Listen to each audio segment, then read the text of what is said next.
The billionaire froze. A woman was crying at her son's grave. And in her arms was a child who looked just like him.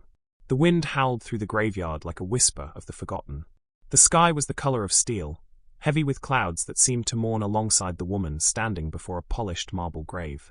Her black coat clung to her like a shroud, and in her gloved hand she clutched a single white rose. Margaret Kensington, billionaire, philanthropist, business icon, stood utterly still, staring at the engraved name that had ruled her life since the day she buried her only son. Daniel Kensington, the headstone read. 1995 to 2023. Beloved son, gone too soon. She visited every Sunday without fail. Her driver always parked at the edge of the cemetery and waited silently as she knelt in front of the grave, whispering words no one else would ever hear. But today felt different. Today, she wasn't alone.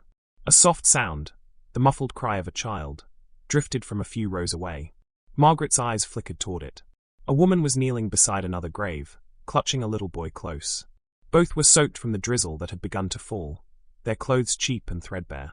The woman's shoulders shook as she sobbed quietly, unaware that anyone was watching. Something about the scene pulled at Margaret's chest. The way the woman held the boy protectively, the pain in her voice as she whispered through tears. He didn't deserve this. He didn't deserve to die like that. Margaret frowned. Her son's grave wasn't far from where they knelt. She turned, scanning the tombstone the woman wept beside, but her breath caught the moment she saw the name etched into it. Daniel Kensington. Her world froze. The same name. The same birth year. Even the same death date. It couldn't be. Her Daniel was buried right here, just steps away. What was this? Some kind of twisted coincidence. Her heart pounded as she walked toward them. The woman looked up, startled, eyes wide and terrified, eyes the color of deep mahogany, filled with shock and fear. I'm sorry, ma'am, she stammered, grabbing her child as if to shield him. I didn't mean to. Margaret's voice trembled. Why are you crying at my son's grave? The woman blinked, confusion flooding her face. Your son's grave? Yes, Margaret said, pointing to the stone. Daniel Kensington. My Daniel. The woman's lips parted, but no words came. Then slowly, she turned her gaze toward her own child. A boy of maybe 6, his eyes huge and bright, his small hand clutching a worn teddy bear. The boy stared at Margaret, and Margaret's world began to tilt. Because the boy's eyes, that shade of blue-grey, were the same as her son's. Exactly the same. Who are you? She whispered, her voice thin. Why does your child look like him? The woman looked down, tears welling up again. Please. I didn't come here to cause trouble. I swear I didn't. Then what are you doing here? Margaret demanded, though her tone was trembling, desperate more than angry. How do you even know his name? The woman closed her eyes, clutching her son tighter. Because Mrs. Kensington, she said softly. He was my Daniel too. The words struck like thunder. Margaret's knees nearly gave out. What did you just say? The woman looked up again, and this time, her tears weren't from fear. They were from years of buried truth, finally breaking free. Your son, Daniel, he was the father of my child. Margaret's heart stopped. For a moment, she couldn't breathe. The world seemed to go silent around her. The child looked between the two women, his small face confused, as if sensing something far bigger than himself. That's impossible, Margaret said, her voice hoarse. My son, he never mentioned. Because he couldn't, the woman interrupted, her tone trembling with both sorrow and defiance. He wanted to tell you. He wanted to bring us to meet you. But he died before he got the chance. Margaret staggered back. The rain picked up, cold and relentless. How dare you say such a thing, she whispered. My son he was engaged. To a senator's daughter. You're lying. This is some kind of scam. The woman shook her head. No, ma'am. I wish it was. She opened her small purse and pulled out an old photograph. Crumpled, water-stained, but clear enough to recognize. It was Daniel, holding her, smiling. His arm wrapped around her shoulders, his hand resting on her pregnant belly. Margaret's hand flew to her mouth. The world began to spin. No, she breathed. No, this can't be real. He loved me, the woman whispered. And he loved our son. He was going to tell you. But he never came back that night. Margaret stared at the child again. The curve of his chin, the eyes, the faint dimple when he looked down shyly. There was no denying it. That child was Daniel's son. Lightning flashed across the grey sky, and thunder cracked like the sound of fate breaking open. Margaret sank to her knees in the mud, her tears mixing with the rain. All this time, She had mourned her only son, never knowing that part of him had still lived. Her trembling hand reached out toward the boy. "What's your name?" she asked, barely above a whisper. The boy looked at his mother, who nodded gently. "Eli," he said softly. Margaret smiled through her tears, the sound of his voice echoing like a second chance she never knew she needed. But before she could speak again, the woman's phone buzzed. She looked down, and her face went pale. Without a word, she grabbed Eli's hand and stood. "Wait!" Margaret cried. "Where are you going?" "I'm sorry," the woman said, shaking her head. "I shouldn't have come. I thought I could say goodbye, without anyone noticing. But now, they'll know I talked to you." "They? Who's they?" Margaret asked, her voice sharp. The woman didn't answer. She turned and ran through the rain, clutching her son tight. Margaret watched, heart pounding, as they disappeared into the fog. She took off after them, but by the time she reached the cemetery gate, they were gone. Vanished. And lying in the mud where the woman had knelt moments ago was a crumpled photograph, another one. This time, Daniel wasn't smiling. He was holding Eli in his arms, looking into the camera with tired eyes, and a bruise darkened his jaw. Margaret's breath caught. Something was terribly wrong. Who were they? Why had the woman run? And what had really happened to Daniel that night?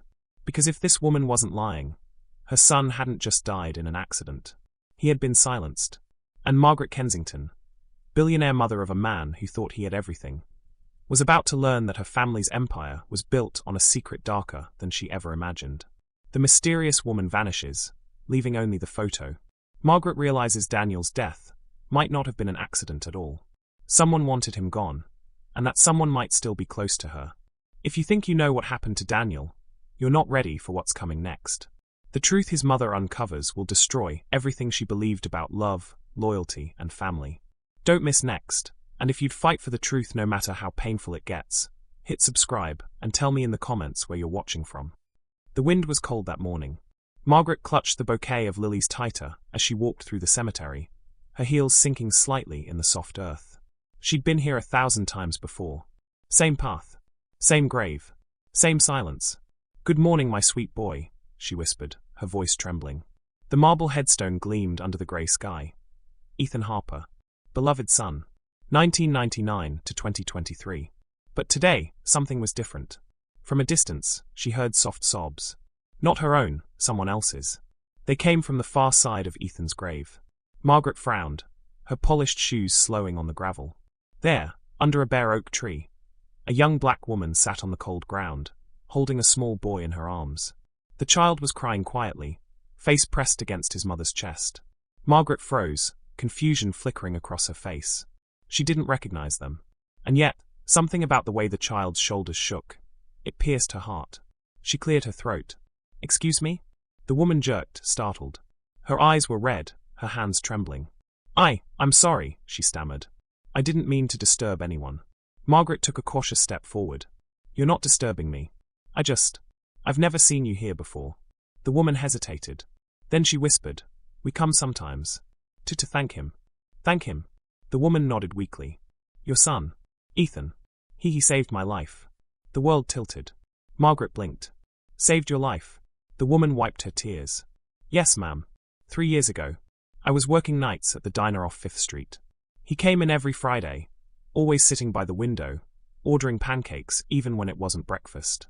One night, I passed out from exhaustion. He called an ambulance, paid my bills, gave me a job in his startup. Without him, me and my son wouldn't even be alive today." Margaret's breath caught. She knelt down beside her. "You knew my son?" The woman nodded, her chin quivering. "He used to bring toys for Eli." She looked down at her boy. "He called him his little brother." Margaret's eyes burned with tears. She reached out, brushing the child's cheek.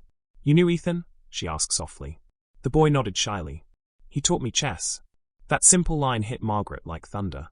Ethan loved chess. It was their special thing. No one else had ever played with him after his father died. But before she could speak again, a car door slammed behind her. Margaret turned. A tall man in a dark suit stepped out, her driver Raymond. But his expression wasn't the usual calm one. He looked nervous. "Ma'am," he said lowly, "you might want to leave." "Why?" she asked. He hesitated. "There's someone else here. Watching." Margaret followed his gaze, and saw a black SUV parked across the street, tinted windows, engine running. The woman beside her froze, clutching her son closer. Her voice cracked. They found us again. Margaret frowned. Who? Who found you? The woman's voice dropped to a whisper. Ethan was helping me escape someone. Someone powerful. That's why he... She stopped, swallowing hard. That's why he died. The words hung in the cold air like smoke. Margaret's heart slammed in her chest. What are you saying? The woman's eyes filled with terror. He didn't just crash, ma'am. They made it look that way. Margaret's hands shook. You're saying my son was... A shout interrupted her. The SUV door flung open, and two men in coats stepped out fast, purposeful.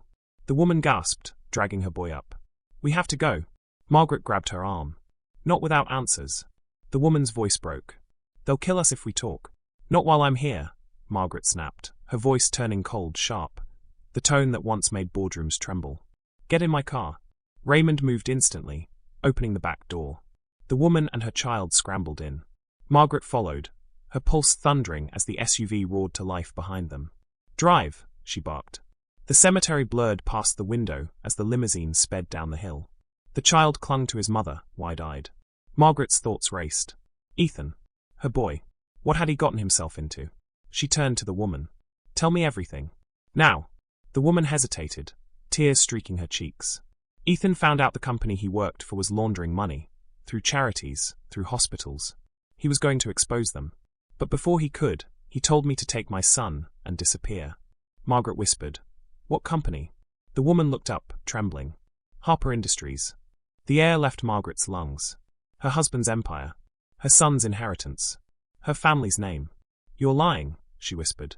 But deep down, she knew she wasn't. The woman pressed on, her voice trembling.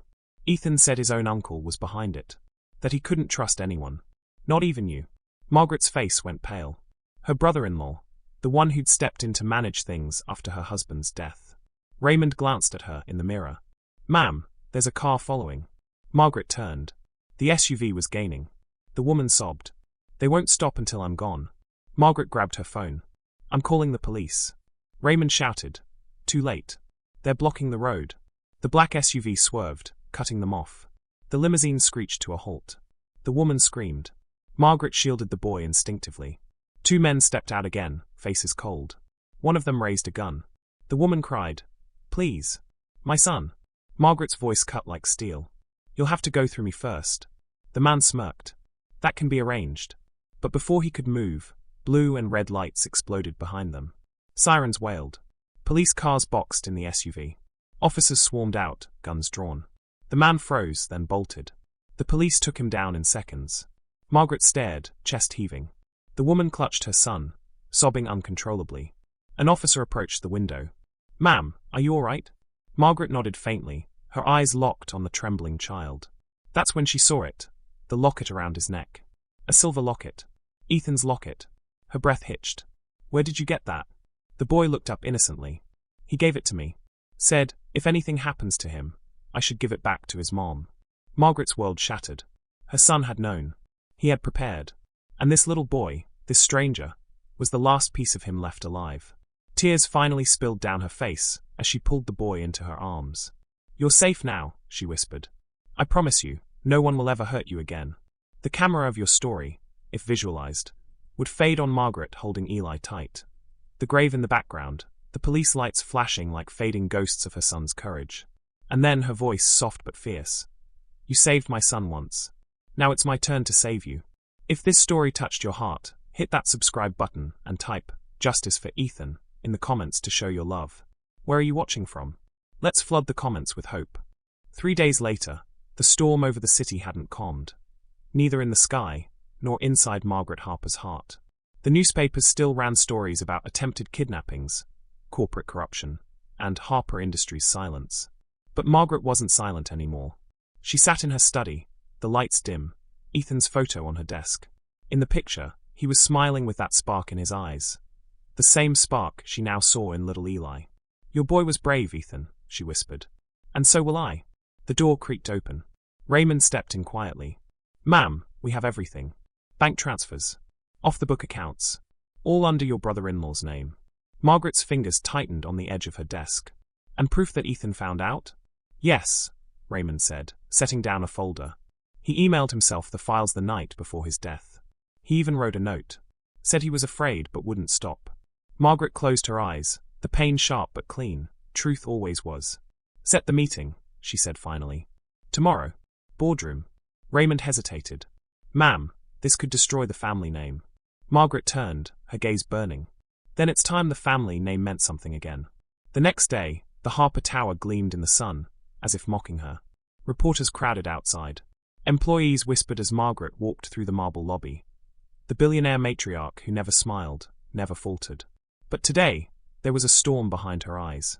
In the boardroom, her brother-in-law Charles sat at the head of the long glass table, pretending not to be nervous. His silver hair gleamed, his tie perfect.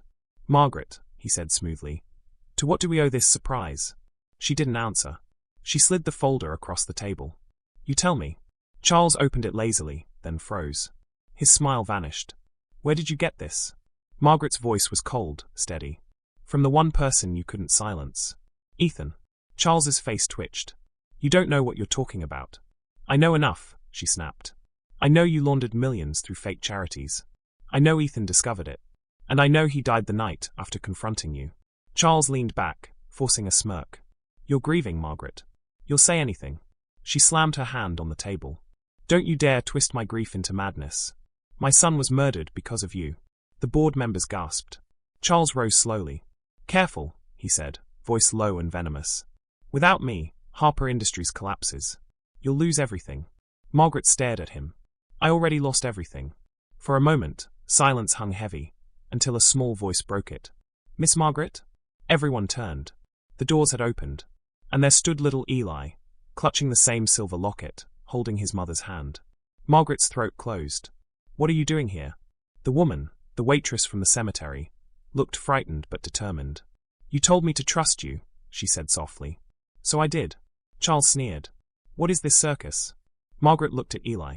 Tell them what you told me, sweetheart. Eli's small voice was shaky. Ethan said Uncle Charles was the bad man. He said if anything happens to him, I should tell his mom to look at the black card. Everyone frowned. What card? Margaret's eyes widened. She turned back to Ethan's photo in her mind, remembering the gift he'd given her last birthday. A tiny black memory card, hidden in the frame. Her heart raced. Raymond, she whispered. Bring me the frame. Now. Within minutes, he returned with the photo. She pried open the back, and, yes, there it was. The black microSD card. She plugged it into the laptop. The screen flickered, then loaded a video. It was Ethan, filmed from his office, his face pale but calm. If you're watching this, Mom, his voice said, then I didn't make it. I've found proof that Uncle Charles has been moving money through fake non-profits. I've sent copies to multiple sources. But if anything happens to me, please protect Lila and Eli. They didn't deserve this. The room went silent. Charles stood frozen, face draining of color. This is fake, he sputtered. But before he could reach the laptop, the doors burst open. Police officers flooded in. Charles Harper, one of them barked. You're under arrest for embezzlement, money laundering, and conspiracy. The boardroom erupted in chaos. Charles turned to Margaret, eyes wild. You think you've won? You'll regret this. She met his glare. No, Charles.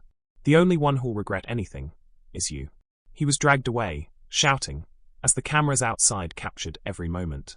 Hours later, the sun dipped low, painting the skyline gold. Margaret sat on the terrace of her mansion, the wind brushing through her hair. Lila and Eli sat beside her, the woman still unsure, the child quiet and thoughtful. Margaret placed a cup of tea in Lila's shaking hands. You're safe now, she said gently. Lila's eyes filled. I don't know how to thank you. Margaret smiled faintly. You already did. You reminded me who my son really was, and who I should be.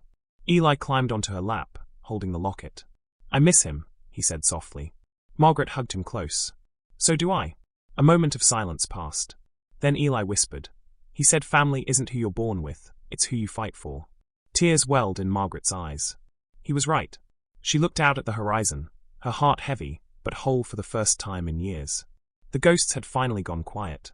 The screen would fade out slowly if this were your video, showing Margaret, Lila, and Eli together, a new family born from loss and courage. And just before the final cut to black, Ethan's voice echoed softly, a recording from the video. Mom, if you're watching this, don't cry. Just promise me you'll keep helping people like them. That's what life's about. Margaret whispered back, I promise, my son. Fade to black. If this story touched your soul, type family is love in the comments, tell us where you're watching from, and don't forget, hit that subscribe button so you never miss another story that restores faith in humanity.